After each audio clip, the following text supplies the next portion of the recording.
بسم اللہ الرحمن الرحیم۔ ناظرین، ہم آپ کے سامنے رکھ رہے ہیں حدیث نبوی صلی اللہ علیہ وآلہ وسلم۔ صحیح بخاری کی حدیث ہے 6175۔ قال النبی صلی اللہ علیہ وسلم، حضرت صلی اللہ علیہ وسلم نے لوگوں کے مجمع میں کھڑے ہوئے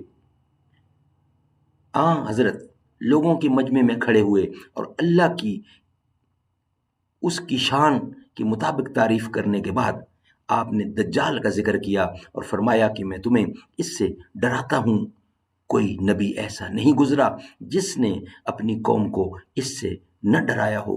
نوح علیہ السلام نے اپنی قوم کو اس سے ڈرایا، لیکن میں اس کی تمہیں ایک ایسی نشانی بتاؤں گا جو کسی نبی نے اپنی قوم کو نہیں بتائی۔